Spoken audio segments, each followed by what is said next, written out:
আসসালামু আলাইকুম প্রিয় নবম ও দশম শ্রেণীর শিক্ষার্থীরা। আজকে আপনাদের ইংরেজি ফার্স্ট পেপারের একটি গুরুত্বপূর্ণ টপিক সামারি রাইটিং টেমপ্লেট এটা আমরা শিখব। এটা 10 মার্কের জন্য আসে এবং যারা সামারি বানিয়ে লিখতে পারেন না বা প্রস্তুতি কম তাদের জন্য আমি আজ একটি স্পেশাল টেমপ্লেট দিব, যেটা মুখস্থ করলে আপনারা যেকোনো সামারি লিখতে পারবেন।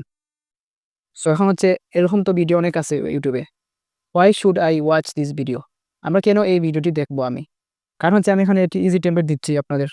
তারপর হচ্ছে প্র্যাকটিক্যাল ইউজ দেখিয়ে দিব। তারপর হচ্ছে আমরা কমপক্ষে 5টি এক্সাম্পলের মাধ্যমে দেখিয়ে দেব কিভাবে এই টেমপ্লেটটি ইউজ করতে হয়। তো টেমপ্লেটে খেয়াল করেন, এটা হচ্ছে ফেমাস পারসন রিলেটেড, বিখ্যাত ব্যক্তি যারা আছেন তাদের নিয়ে যদি প্যাসেজ আসে তাহলে সামারি লেখার কিভাবে আমরা লিখতে পারি। প্রথমে the passage is mainly focused on the life span and works of dash. তো এখানে ব্যক্তির নাম বসবে, যে বিখ্যাত ব্যক্তি নিয়ে এই প্যাসেজে তার নাম লিখতে হবে। আমরা একটু পরে উদাহরণসহ দেখব। সো হি অর শি, যদি সে পুরুষ হয় তাহলে হি, আর মহিলা হলে she. He or she is or ওয়াজ, যদি বর্তমানের কোনো ব্যক্তি থাকে, সাধারণত বর্তমানে থাকে না, অতীতে থাকে, তাহলে ওয়াজ বসবে। তো he or she was famous in his lifetime for dash. সে কিসের জন্য বিখ্যাত? পেজেস থেকে এই কথাটা খুঁজে বের করে এখানে বসিয়ে দিব।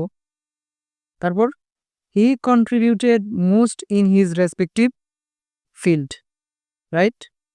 ফর এক্সাম্পল, তো তার কয়েকটা কাজ পেজেস থেকে আমরা তুলে দিব এখানে।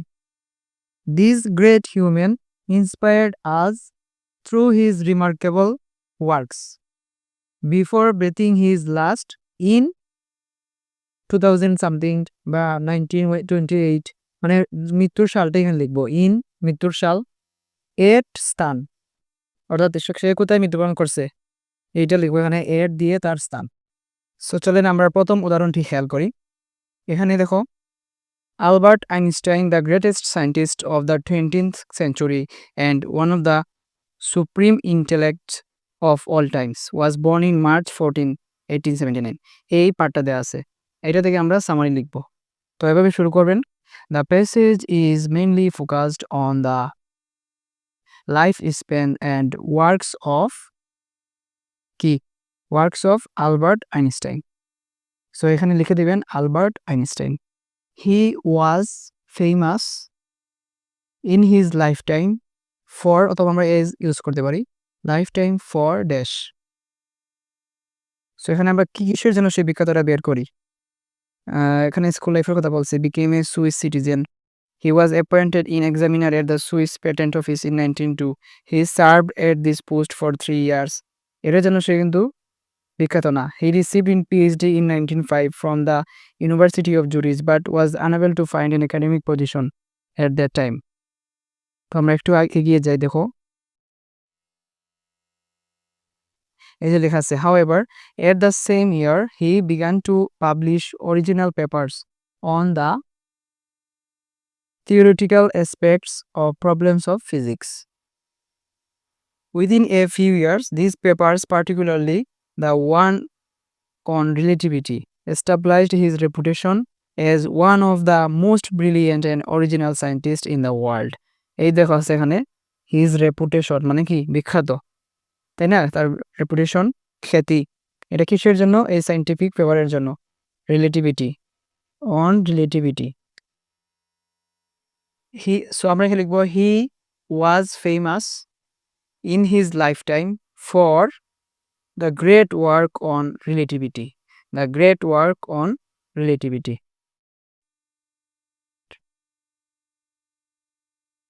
Great works on relativity.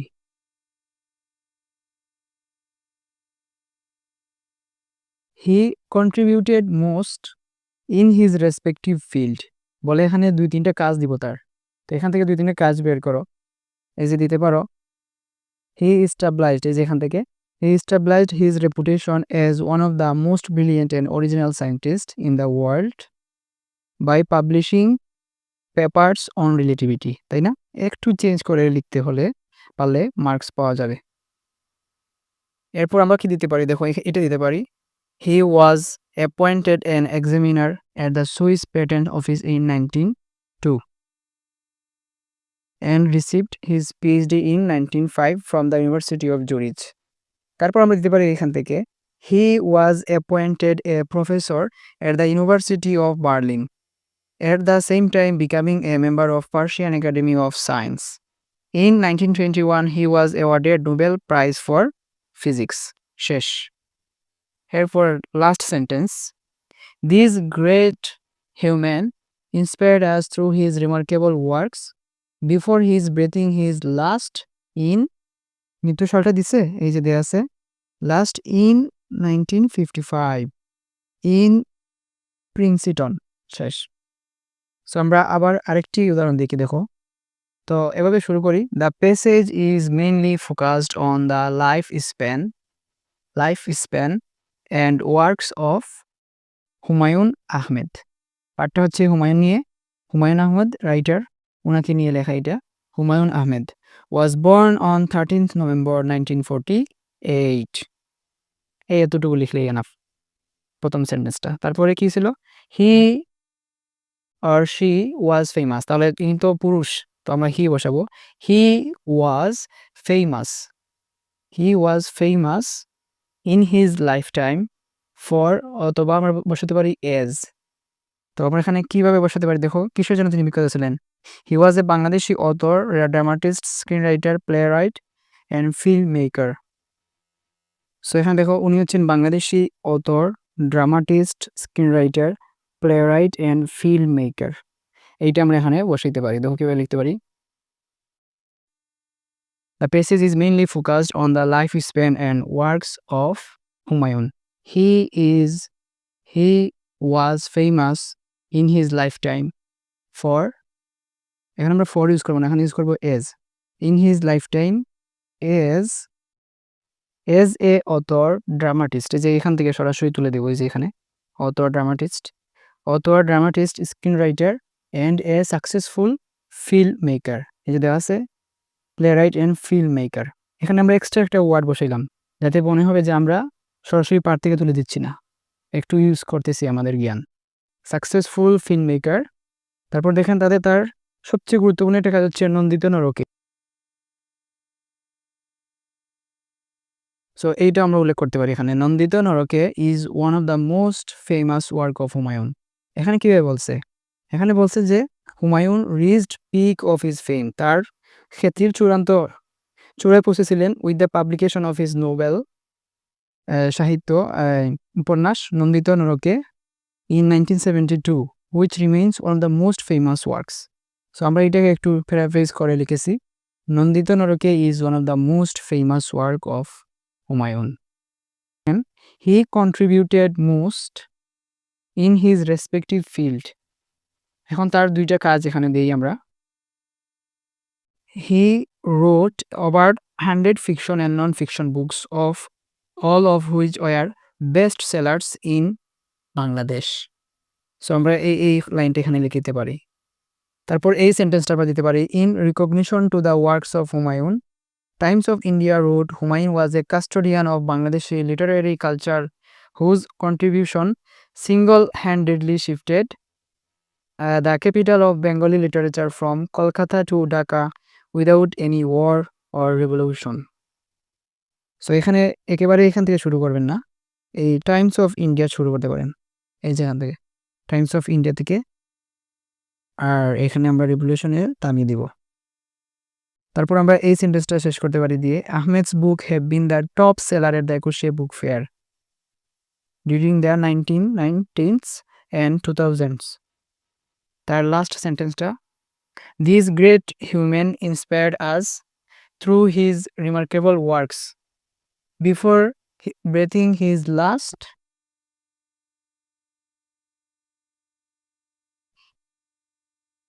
on 19th July 2012 in New York. শেষ। সো আশা করি এই সামারিটাও বুঝতে পারছেন। এবার যাব আমাদের তৃতীয় উদাহরণে। এখানে এটা হচ্ছে টমাস আলভা এডিসন, ওনাকে নিয়ে লেখা। সো শুরু করবো কীভাবে? অলরেডি হয়তো আপনাদের মুখস্থ হয়ে গেছে। The passage is mainly focused on the life span and works of Thomas Alva Edison. তো এটা বলতে পারি, অথবা আমরা আরেকটু সুন্দর করতে পারি। Thomas Alva Edison, an American inquisitive and a great inventor.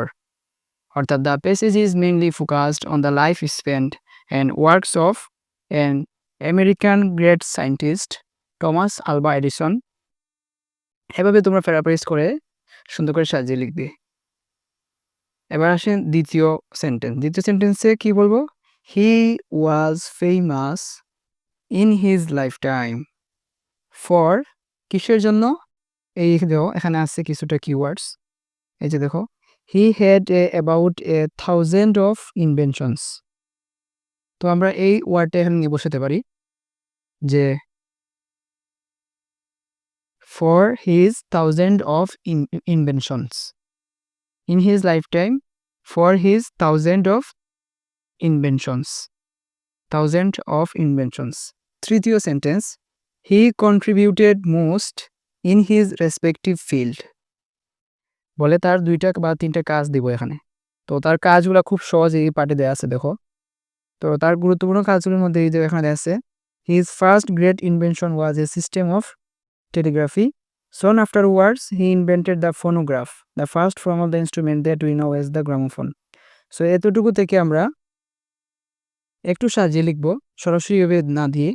So আমি এইভাবে লিখেছি, he invented the system of telegraphy and letter, পরবর্তীতে হি ইনভেন্টেড ফোনোগ্রাফ। এটা দেখো এখানে সরাসরি দেওয়া আছে। সে প্রথমে সিস্টেম অফ টেলিগ্রাফি আবিষ্কার করছে, তারপর সন আফটারওয়ার্ডস মানে লেটার, পরবর্তীতে হি ইনভেন্টেড দ্য ফোনোগ্রাফ। তো কেউ চাইলে এভাবে দিতে পারো, he invented telegraphy, comma phonograph in incandescent lamp and so on.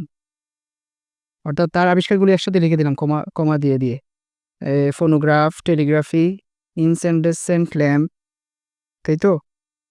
তারপর দিলাম আমরা যে এটসেট্রা বা অ্যান্ড সো অন, এই হলো তার কাজ। এবার last sentence, this great human inspired us through his remarkable work before breathing his last in 1931. So আশা করি এই সামারিটা আপনারা বুঝতে পারছেন। আমাদের এবারের সামারিটা হচ্ছে নীল আর্মস্ট্রং, একজন অ্যাস্ট্রোনট, ওনাকে নিয়ে আমরা এখন এটা সামারি লিখব। তো শুরু করো।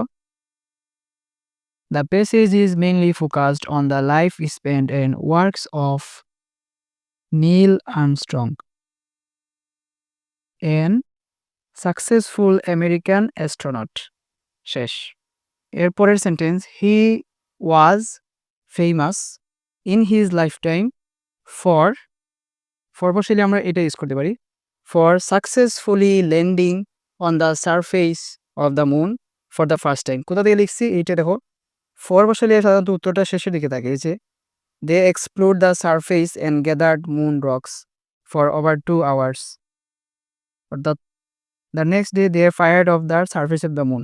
তারাই তো প্রথম চাঁদে গিয়েছিল, এটা লিখলাম আর কি।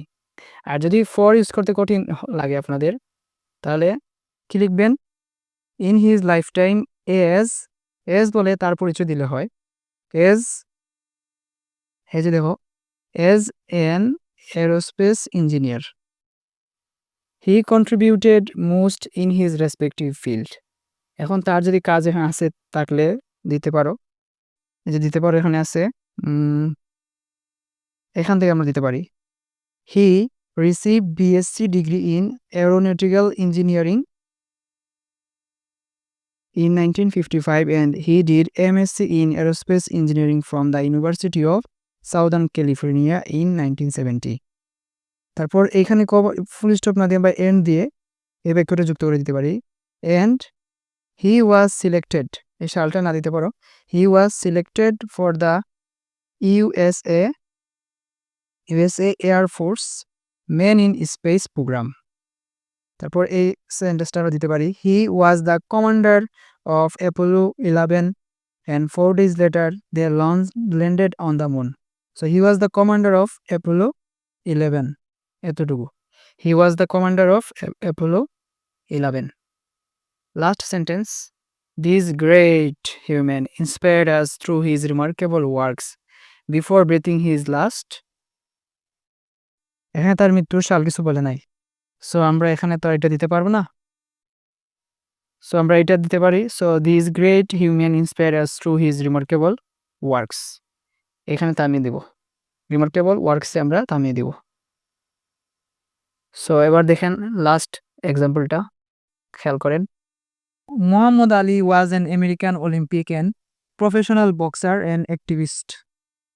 সো এটা হচ্ছে মোহাম্মদ আলী নিয়ে লেখা। তাহলে আমরা কিভাবে শুরু করতে পারি বলো? এখান থেকে আরম্ভ করবো। তো মনে রাখবে যে সামারি লেখার সময় কোনো শিরোনাম ব্যবহার করতে হয় না। সামারিটা হয় পেসেজের মোটামুটি 3 ভাগের 1 ভাগ, মানে 6 থেকে 7 লাইন, 80টা ওয়ার্ড এরকম। খুব বেশি বড় করে লিখলে কিন্তু মার্ক পাওয়া যাবে না। আচ্ছা, তো আমরা শুরু করবো এইভাবে। The passage is mainly focused on the life Spain and works of কি মোহাম্মদ আলী। যেহেতু এটা মোহাম্মদ আলী নিয়ে লিখছে, তাহলে Muhammad Ali. He or she, এখানে কি বসাবো? He or she? He he is না was? He was famous in his lifetime for dash. কিসের জন্য তিনি বিখ্যাত ছিলেন? এটা খুঁজে বের করো। তাহলে তার গুরুত্বপূর্ণ কাজটা কি হতে পারে? এখানে দেখো, he was an American Olympic and professional boxer and activist. তার অনেকগুলো কাজের মধ্যে একটি গুরুত্বপূর্ণ কাজ হইল রিলিজিয়াস অ্যান্ড চ্যারিটেবল ওয়ার্ক। তার 2টা কাজ হচ্ছে, একটা হচ্ছে সে অনেক বড় বক্সার, আর একটা হচ্ছে সে রিলিজিয়াস অ্যান্ড চ্যারিটেবল ওয়ার্ক, এইগুলোর জন্য সে বিখ্যাত। সো আমরা এখানে একটু কম বেশ করে লিখতে পারি। এখানে দেখো, famous in his lifetime for অথবা এজ। যদি আমরা এজ ইউজ করি তাহলে সরাসরি লিখতে পারবো এখানে life time as an American Olympic and professional boxer and activist. আর যদি ফর ইউজ করি তাহলে কি দিতে পারি? His great achievement in boxing and also for religious and charitable work. So এই সেন্টেন্সটা আমরা ফলো করলাম। এবার দেখেন পরেরটা, he contributed most in his respective field. For example, অর্থাৎ তার 2-1টা কাজ এখান থেকে বলে দিতে পারি। তার 2-1টা। সো আমরা এখানে এই সেন্টেন্সটা ইউজ করতে পারি। এই যে দেওয়া আছে, গেইভ এ মেসেজ, সে একটা মেসেজ দিয়েছিল। Gave a message of racial pride for African American and resistance to white domination during the 1916 civil rights movement. ঠিক আছে, এটা দিতে পারি। এরপর দিতে পারি, Ali is regarded as one of the leading heavyweight boxers of the 20th century. He remains the only 3-time lineal heavyweight champion. তারপর আরও কিছু কাজ আছে। He ranked as the greatest athlete of 20th century by Sports Illustrated. তো এরকম আমরা 2-1টা কাজ এখান থেকে তুলে দিব। ঠিক আছে, তারপর last sentence, this great human inspired us through his remarkable works before breathing his last. বলে তার মৃত্যুর সাল। দেখো তো মৃত্যুর সাল কোথায়? এই যে last on June 3, 2016 in Scottsdale, Arizona. শেষ। এভাবে আমরা মোটামুটি একটা সামারি লিখতে পারি।